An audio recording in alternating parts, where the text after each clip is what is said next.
Kiongozi, habari za asubuhi. Salama, mambo vipi? Salama, naona kumekucha. Mchaka unaendelea. Rasmi mnarejea katika majukumu ya klabu kwa maana ya ngazi ya klabu na moja kwa moja ligi ya mabingwa Afrika, kibarua kilichopo mbele yenu. Kwanza kama viongozi, ninyi mmejipanga vipi na mmeiandaje timu kuelekea mchezo huo? Kwanza tunamshukuru Mwenyezi Mungu. Kumeshakuja salama. Tuko Dar es Salaam Airport, tunaelekea Lilongwe, Malawi. Kama viongozi tumetimiza majukumu yetu vizuri kabisa kama inavyotakika. Kwa hiyo mengine yamebaki ni ya benchi la ufundi. Tunaenda Malawi kwenda kucheza Silver Strikers, ndio?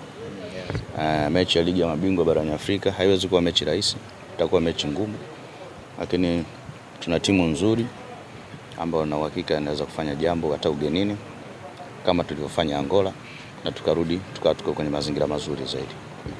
Imekuwa ni mechi yenye umuhimu wa namna gani? Kwa sababu tukiangalia ni mechi licha ya kwamba ni hatua za awali lakini nguvu kubwa pia imetumika mpaka kusafirisha mashabiki.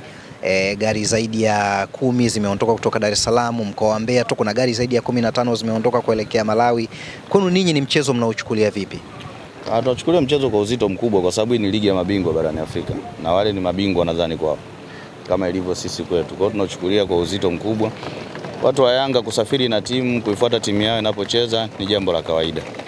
Kwa hiyo hilo wala lisikushangaze. Ila niendelee tu kusisitiza na mashabiki wengine wazidi kuongezeka kwa sababu Malawi hapa sio mbali. Tufanye jambo kama tulilolifanya Kigali msimu miwili iliyopita. Naona bwana. Kwa hiyo cha msingi naamini tunaenda kufanya vizuri. Mmefanya ongezeko kwenye benchi la ufundi, kocha msaidizi kutoka nchini Malawi.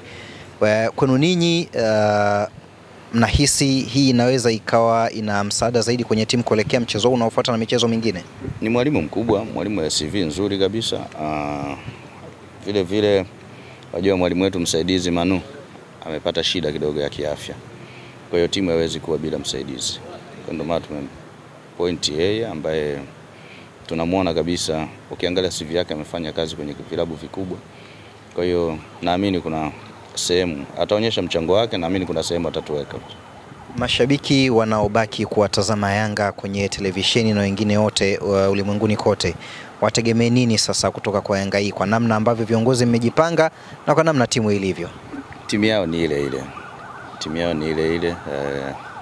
Nadhani tunaendelea pale pale tulipoishia. Lengo letu msimu tufanye vizuri kwenye michuano ya ligi ya mabingwa barani Afrika kwa sababu msimu uliopita kwa sisi tunaona tukufanya vizuri, lakini kwa records za Yanga za miaka mingi ambayo imepita huko nyuma tunaamini kabisa ilifanya vizuri. Kwa sasa hivi ndio tunazidi kutengeneza barabara ambayo kuendelea kuiweka Yanga kwenye eneo fulani.